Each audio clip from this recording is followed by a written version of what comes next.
சிற்பக்கலையில் சிறந்து விளங்கக்கூடிய சேலம் கண்ணங்குறிச்சியை சேர்ந்த காளியப்ப கவுண்டர் அவர்களின் மகன் ராஜா ஸ்தபதி அவர்களுக்கு பத்மஸ்ரீ விருது தற்போது அறிவிக்கப்பட்டிருக்கின்றது. அவர் நம்மிடையே இருக்க, அவரிடமே கேட்கலாம். சார், இப்போ உங்களுக்கு பத்மஸ்ரீ விருது அறிவிக்கப்பட்டிருக்கு. இந்த விருதை நீங்கள் எப்படி பார்க்குறீங்க? இல்லை, இப்போ இந்த விருது தான் எனக்கு நான் கடந்த 50 ஆண்டு காலம் இந்த சிற்பக்கலை துறையில் என்னை முழுமையாக ஈடுபடுத்திக்கிட்டு அதனுடைய முறை தவறாமல் செய்ததுக்கு இறைவன் எனக்கு கொடுத்துருக்கிற ஒரு அங்கீகாரமாக நான் எடுத்துக்கிறேன். இந்த விருதுக்கு எனக்கு பரிந்துரை செஞ்சு எனக்கு இந்த விருது கிடைக்கிறதுக்கு மத்திய அரசுக்கு நான் நன்றி சொல்ல கடமைப்பட்டிருக்கிறேன். சார், நீங்கள் எந்த வயசுலேருந்து இந்த சிற்பத்தின் மீது சிற்பம் செய்யணுன்ற அந்த இது உங்களுக்கு ஆசை வந்தது? நீங்கள் ஆக்சுவலாக இது பரம்பரை தொழிலாக எப்படிங்க உங்களுக்கு? எங்கள் குடும்பம் ஒரு சாதாரண விவசாய குடும்பத்தை சார்ந்தது. எனக்கு இது பரம்பரை தொழில் இல்லை. நான் தமிழ்நாடு அரசு மூலமாக இந்த பயிற்சி நடத்துகிறதா கேள்விப்பட்டு நான் ஓல்டு இஎஸ்எல்சி அந்த காலகட்டத்தில் 8ஆம் வகுப்பு தேர்ச்சி பெற்று 9ஆம் வகுப்பு போகிற ஸ்டேஜ். அன்னைக்கு இந்த தமிழ்நாடு கைத்தற தொழில் வளர்ச்சி கழகம் மூலமாக 3 ஆண்டு காலம் பயிற்சி சிற்பக்கலைக்கு கொடுக்குறாங்கங்கிறத கேள்விப்பட்டு அங்கே போய் நான் மாணவராக சேர்ந்து இன்றைக்கி கிட்டத்தட்ட 51 ஆண்டு காலம் இந்த சிற்பக்கலை துறையில் நான் பயணிச்சுட்டு வரேன். குறிப்பாக என்னென்ன மாதிரியான சிலைகள் நீங்கள் வடிவமைச்சிருக்கீங்க? இதில் உங்களுக்கு உங்கள் மனதை கவர்ந்த சிலைகள் அப்படின்ற சிலது இருக்கும், அது சொல்லுங்களேன் அதை பற்றி. அதை நான் செய்கிறது ஒன்றுமே உயிரோட்டமாக இருக்கணும். இந்த விக்கிரகங்கள் அப்படிங்கிறது நாம் ஒரு மனிதர்கள், நமக்கு உண்டான ஒரு லட்சணங்கள் இருக்குது. அந்த மனிதனே இந்த அளவுக்கு வாட்ட சட்டமாக இருக்கக்கூடிய லட்சணமாக இருக்கும்போது தெய்வீக சிலையங்கும் போது அதனுடைய அளவு பெருமானங்களும் அதுக்கு 4 நட்சத்திரம் குறித்து முறையாக செஞ்சோம்னா அது வெறுமன உலோகமாக இருக்காது. அது உயிரோட்டமான விக்கிரகமாக உருவெடுத்து எல்லா விதமான சிறப்பம்சமாக அது அமையுங்கிறதுல ஆழமாக நான் நம்பிக்கை வச்சுருக்கிறேன்.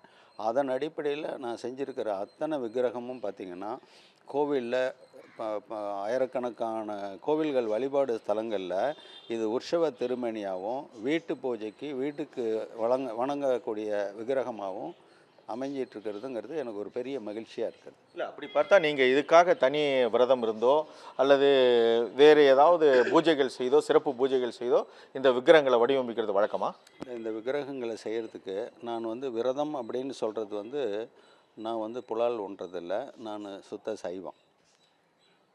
என் குடும்பத்தை சார்ந்தவங்க அத்தனை பேரும் அந்த அந்த பழக்க வழக்கங்கள் இருந்தால் கூட நான் சுத்த சைவங்கிறதுனால எனக்கே என்டையர் ஃபேமிலி அத்தனை பேருமே என்னை ஃபாலோ பண்ணுற அளவுக்கு வந்துட்டாங்க. இது செய்யும் போது காலையில் எப்படி நம்ம ஒவ்வொரு விஷயமும் நம்மளுடைய அகத்தூய்மை புற தூய்மை 2 விதமான தூய்மையும் சரியாக வச்சுக்கிட்டு நாம் எடுக்கிற காரியத்தை முறையாக செஞ்சோம்னா கட்டாயமாக நாம் அதில் ஜெயிப்போம். சார், இப்போ இந்த பத்மஸ்ரீ விருது நமக்கு கிடைக்கும் அப்படின்னு சொல்லி நீங்கள் எதிர்பார்த்தீங்களா? உறுதியாக நான் எதிர்பார்த்தேன். காரணம் என்னென்னா, இந்த விருதுங்கிறது எந்தெந்த வகையில் அரசாங்கம் இந்த விருதுக்கு ஒரு மனிதனை தேர்வு பண்ணுறாங்க அப்படிங்கிறதெல்லாம் நான் சின்ன வயசில் முழுமையாக தெரிஞ்சிக்க முதல்ல ஆசைப்பட்டேன். அதுக்கு தகுந்த மாதிரி தன்னை அந்த விருது கிடைக்கிறதுக்கு நம்ம எந்தெந்த வகையில் நம்ம திறமையை வெளிக்காட்டணும் அப்படிங்கிறதுல முழு கவனம் செலுத்தி அதில் அந்த அச்சீவ்மெண்ட் பண்ணணுங்கிறதுல நான் ரொம்ப ஆழமாக இருந்தேன். கட்டாயமாக எனக்கு அந்த விருது கிடைக்குங்கிற நம்பிக்கை எனக்கு நிறையா இருந்தது. ஸோ பல ஆயிரம் ஆண்டுகளாக கூட நம்ம சொல்லலாம். அதாவது சிற்பக்கலை அப்படின்னா அந்த தமிழ்நாடு சிற்பக்கலை தான். குறிப்பாக தமிழ்நாட்டில் இருக்க கோயில்கள் இருக்க அந்த சிற்பக்கலை அப்படின்றது ஒரு பிரசித்தி பெற்ற சிற்பக்கலை.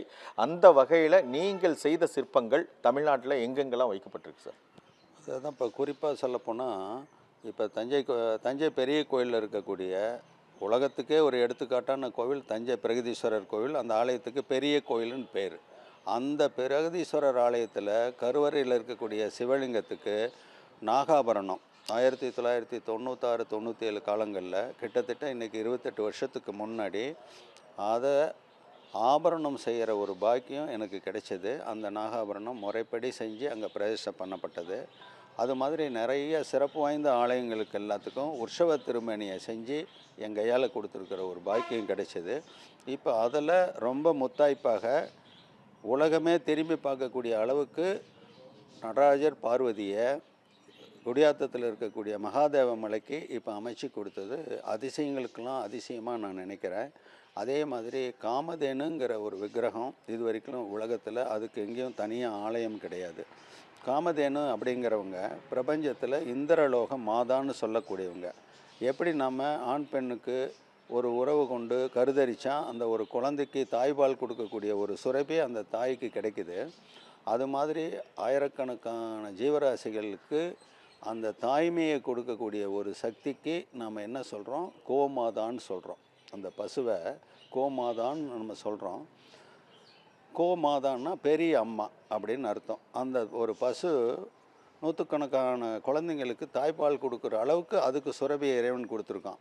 அது மாதிரி பிரபஞ்சத்தில் இருக்கக்கூடிய அனைத்து சீவராசிகளுக்கும் அந்த தாய்மைங்கிற ஒரு சுரபியை கொடுக்கக்கூடிய தாய் தான் காமதேனு. அந்த காமதேனுக்கு இது வரைக்கும் தனியாக உலகத்தில் ஆலயம் கிடையாது.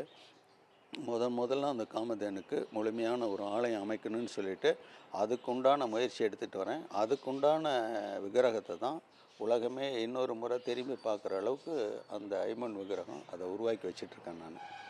குறிப்பாக ஒரு தமிழராக இந்த சிற்பக்கலைக்கு ஒரு பத்மஸ்ரீ விருது கிடைக்கிறதுக்கு ஒரு தமிழராக நீங்கள் எப்படி பார்க்குறீங்க? அதாவது இதை ஒரு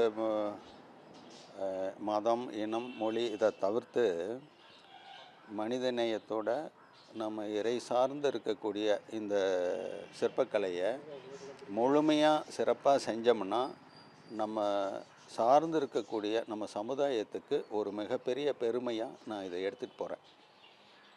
மிக்க நன்றி சார். வாழ்த்துக்கள். வாழ்க வளமுடன் சார். மகிழ்ச்சி.